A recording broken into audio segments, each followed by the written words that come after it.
Zach, what's going on? Thanks so much for doing this. No problem. No problem. Thanks for having me on. Just got through a little film session there. So, yeah, getting ready for the Argos at a battle of 1-0 teams. Hey, before we talk about the game coming up on Friday at IG Field, congratulations on game number 1. Before we even talk about the win and what happened on the field, tell us what it was like coming out of the tunnel in front of 30,000 fans, seeing that Grey Cup banner go up, and just have the opportunity to get back doing what you and your teammates love to do. Yeah, it was great. It was great for the organization. It was great for the players. Obviously, I thought it was great for the province and for the country in general. Just to have the CFL back. It was an amazing experience there, right out in front of our home fans, and the entire leading up to the game in the first quarter. Even I feel like none of us could catch our breath because we were so excited, and our adrenaline was pumping. We hadn't done it in so long, so something I'll definitely never forget. And really happy with the way that we played and came out with a victory. And can't say enough good things about our fans and the energy that they brought to the stadium. What was it like in the dressing room leading up to that game? This had been such a long time coming, and I imagine for a lot of you, many of you wondered whether this would actually even ever happen. Yeah, there's definitely an energy there, as there always is before a game. But I'd heard a lot of conversations going on, like, hey, just try to relax, because everybody was so amped up to get out there on the field, and myself included. It was definitely a special night and a weird one at the same time, because again, we hadn't done it in a long time, but it was awesome. Well, and the team went out and took care of business with a huge win against a very, very good football team.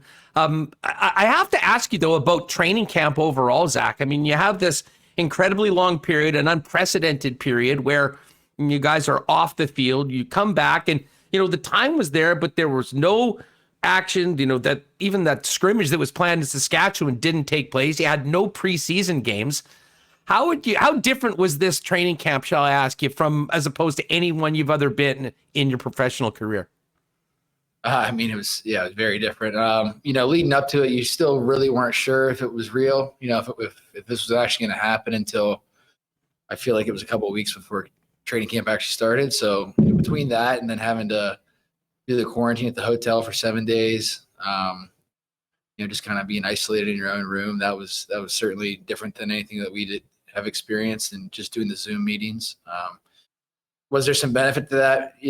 Probably, because we got to do the install 2 times, from an offensive standpoint for the players. But yeah, it was different. It was a different training camp. I'll be honest with you, there's still some guys on the defensive side that I look and I'm like, I don't know who this is, because you weren't really able to interact with both sides of the football. Even eating lunch and dinner was obviously different than what everybody's dealing with in the world. It's kind of the predicament that we're in as a society. So it was different. Well, you're a championship squad coming back. I mean, Mike O'Shea pretty much laid out the all business mantra of this club right from the beginning of the training camp, and we certainly saw it on the field. What did you think of the win over Hamilton, and in specific, what did you like about the offensive performance in game number 1? I thought it was a good win. Anytime you can win in this league, it's a great thing. So it's not easy to do. There's a lot of preparation goes into it, and to have that come to fruition, it's always great. I thought offensively we were physical first and foremost, and that's really what we wanted to accomplish, to set the tone physically, and starts up front, and our offensive line did a great job of that. I think there's definitely things that we can clean up on the outside, on the inside as well.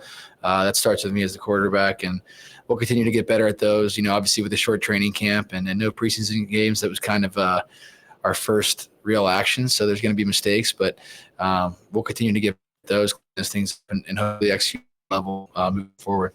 Well, and speaking of being physical, I mean, we spent 18 months talking about the Grey Cup game and how the Blue Bombers just physically dominated on both sides of the line of scrimmage. As a quarterback, how much confidence does it give you and the entire team knowing that you're going up and getting the ball from the best offensive line in the Canadian Football League?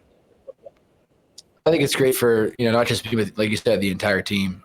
They set the tone physically, right from the get-go, and let our teams know what we're about. And that's not just our offensive line; it's our defensive line as well. It's something that's kind of baked into the culture here is that we want to be physical and the guys take it serious. And, it definitely, filters its way out into the receiving core, into the running backs. And it's great for our offense, great for me as a quarterback, because it allows you to do other things because the other team has to be worried about the run and that physicality. Well, and I mean, I think of the fourth quarter in particular, when you're playing with the lead, the defense is playing very strong. You get the ball and, you're able to give the ball to a rookie running back who's moving the chains every time. I mean, it obviously speaks to what Brady Oliveira was able to do. But to have an offensive line that can step up and dominate a game and, maintain the possession of the ball, it's just huge. Hard to imagine, that second half, the way things went for you guys when you didn't need to score points. What you needed to do was just finish the team off, and the way that took place in quarter four. Yeah, I mean, you always work on that in training camp and in situational football, that 4-minute drill where you want to run the clock out. So yeah, being able to do that is huge. You would have obviously liked to score a touchdown there at the end of the game rather than kick a field goal. We took a penalty there and that set us back. But yeah, it was a great performance. Something again you always want to do is you want to end the game with the ball in your hands, and we were able to get into the victory formation there and do that. Zach Collaros with us here on Winnipeg Sports Talk Daily. Tickets available Friday night, blue and gold against the double blue of the Toronto Argonauts. Zach, I have to ask, I mean, you're coming to Winnipeg and winning a Grey Cup is one of the most storybook and sort of crazy stories. I mean, you started one game at Winnipeg's at the IG Field and then went on a run on the road. I mean, for many Bomber fans, that was their first time to actually get a chance to see you in person playing at IG Field if they weren't at that final game of the 2019 season. Does it feel like home now? Do you feel at home as a Bomber now that you've got your Grey Cup ring and knowing you're getting back at it with this club? Yeah, I think so. I think it's a great group, so they're very welcoming. Obviously from playing game standpoint, I hadn't been here for a long time, but I really did feel like I was one of the guys in the locker room. And then keeping in touch with people over the off season, an extended off season, and then getting back at it, it felt like home. I always remember, I mean, the Grey Cup win, the celebration downtown Winnipeg. It was such a magical period of time, and then everyone went their separate ways. Like, what was those few weeks afterwards? You got home, you're a Grey Cup champ. I mean, did you ever think back, like the last 2 months almost seems like a dream? Like how the heck did all this happen and come together the way it did? Yeah, I don't think I really sat back and thought about it until the whole pandemic, started, because, we came home after the parade, we had an ultrasound. I think it was my wife's first ultrasound. So, went and got that done. And then it was a lot of traveling, for Thanksgiving and Christmas and, all those different things, for me wanting to get back to see my family. So we never really had a chance to sit down and kind of, again, talk about it and think about it. It was just, we're going from this party to this party to this party to say hello to this person. And yeah. And then by that time, we were all supposed to, bring the Grey Cup, back to our hometowns or whatever, the pandemic started. So yeah, that was different, but yes, that was a time that my wife and I, at least, or my parents and I, could sit around and talk about, how cool that was, not for me personally, but for our team, and I'm sure for the fans. OSHA's kind of a storybook kind of thing, but again, it speaks to the culture here in the organization, and it's not just the quarterback that wins games. There's a lot of great football players on our team, and it takes a total team effort, and that's what we had happen, and it's just so happy we won the Grey Cup. Well, and you saw how much that resonates within this city, last Friday night or a Thursday night, and we'll feel it again when you guys take the field against the Toronto Argonauts. There are some pretty significant changes on the offense, and certainly from the quarterback position. No Chris Streveler, who was such a sort of a unicorn with the way he was able to run the football and basically a human battering ram in that you guys would switch out. And of course, offensive coordinator Paul Lapalisse is gone. Tell us about working with Buck Pierce and how things have gone so far with the new offense that you and Buck are sort of in charge of taking into 2021. Yeah, Buck's been amazing. Amazing to work with since day one, even when I first got back here and he was the, just the quarterback coach, pass game coordinator. He's been a great person to lean on and talk about the offense with, and, obviously carrying it over now with Lapo being in Ottawa and talking with him throughout the offseason about what he wants to accomplish offensively. from a philosophical standpoint and from a tempo standpoint, that was great. And then, being able to come here and, go into a full training camp with him has been great for me personally. He's been great to work with. He's an easy guy to communicate with. He does a great job of communicating, to the receivers, to the offensive line, to the running backs. I think it's easy for him because he played the quarterback position and he's always kind of been in that leadership role. Mix that with humility and guys really respect him and listen to what he has to say. And it's been great so far. I look forward every morning coming to work and working with him and, just talking ball and, what we can do this week to attack the defense and to score points. I still think back and, talk with friends about, the run to the Grey Cup. And anyone that knows what it's like to, play football at that level, the amount of preparation, the amount of information that a quarterback needs to go about the offense, I think made what has happened over the course of 4 games that much more impressive because of how little time that you had to learn everything. I have to ask you how much more comfortable you are just in general with your situation and the offense right now, having had this amount of time and having had a full training camp with your teammates going into last week's opener.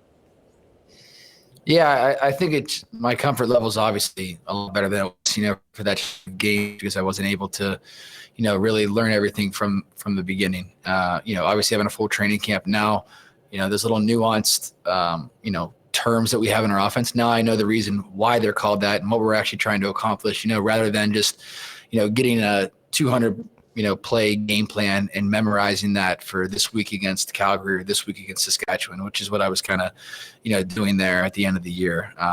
Being able to start from scratch, learn the ins and outs of why we do things here has been great. And it's made things a lot easier for me from a communication standpoint with the coaching staff, as well as with the receivers, because our receivers have been here for a while too. So they speak the Winnipeg offensive terminology language, right? When I came last year, I was calling things what I'd called them in Hamilton, from 4 years ago, or in Saskatchewan, because, we call this route this, and then you guys call it this. So I'm just trying to be like, hey, you need to run that 1 and 8 and come in. What do we call that? Oh, we call that boost. Okay, we call it bucks here. Like, what I'm saying? Like that kind of stuff. It's just made my life a lot easier from that standpoint. And anytime, again, going back to starting from scratch, anytime the why of why we called this play this and what we're looking for, I think it makes the quarterback's job easier. I think it makes everybody's job easier. So we always try to tell, even the receivers, know what the concept is and what we're trying to accomplish here, and it'll make everything better and easier for you too. Speaking of receivers, we're looking forward to getting Darvin Adams back in the lineup at some point soon. He certainly makes a huge difference as a real legitimate deep threat. But Kenny Lawler's looking good. You got Nick Dembski coming into his own. What do you make of the performance of those guys that you're working with every day and the way they balled out in game number 1? Yeah, it's just a great group of people. Kenny, obviously, his tangible stuff is off the charts, but I thought he had a great training camp as well, just from a leadership standpoint, being in that room and understanding our offense and being able to communicate that with guys. Everybody knows how great Nick Dembski is. And Drew Alatarski, those 2 guys for me are kind of, like security blankets out there, and they know the offense probably better than I do. So, anytime I see something, I can kind of look at them and be like, hey, let's do it this way. And they know exactly what I'm talking about. And, it makes the quarterback's job, a lot easier. Rasheed Bailey, came on down the stretch for us last year and had a great training camp, had a great week 1. Love his energy that he brings out there. And who else do we have? Who's to the field out there? We had Charles last week, and so Charles is very dynamic with the ball in his hands. A guy who's been here for quite a while too and knows the offense, so he's going to continue to get better. We got some young guys too, so it's a great group of athletes, guys that want to be great. And like I said, I just got done staying after with those guys for an hour just to break down a little bit of what we did at practice and what we can do this week against Toronto. So they're an eager group, and it's a fun group to work with because they want to be great. You made a number of plays with your feet as well. I'm just wondering about your viewpoint on, how much you want to run. Are you getting out of the pocket to create more passing plays? And how important is it to be able to run the football, but also to to get down to make sure you're not taking any extra hits? Yeah, I don't want to run the football. I've always been more of a to improvise to get the ball to the receiver. I think last week I had one run there where it just everything kind of split in front of me, and there was a lane there, so I took it. But generally, I think the quarterback should not be the person running the ball. Should be the guy who moves around a little bit and gets guys open and allows for some extra time there. So it's nothing you really think about going into a game like, hey, I need to drop back and take off 3 or 4 times. But I think between the rustiness of not playing for 2 years and dropping my eyes and just trying to get outside the pocket, because it's always something that I've reverted to, because I've been decent at it in my career of improvising there on the run. Mix that with some of the things that Hamilton was doing. It worked out for us, and our receivers did a great job of continuing to work. So it's not easy to do. Zach Collaros with us here on Winnipeg Sports Talk. Zach, before we go, got to ask you about the game on Friday. Now you've been spending a lot of time looking at the tape. Pretty impressive performance by Toronto going into Calgary to win their opening game. A ton of new faces on that defense. What are you and the offense up against on Friday? Yeah, it was definitely a big win for their organization. The defensively, they get after the passer very well. I think obviously there's a lot of new faces in the secondary, but they've got some guys with CFL experience. They know how to play the game. They do a good job of route reading and playing man coverage, and that's what you want to do in this league. So it's going to be a huge challenge for us. Obviously, they played very well against Calgary, and we're gonna have to put our best foot forward and hope that we can get a win. Hey, last one for you, and thanks so much for doing this. No problem. Before you got here, for 29 freaking years, we were talking about the fact that the team hadn't won the Grey Cup, and it was almost like it was just a running narrative about how things would go wrong, and many fans thought that the team was cursed.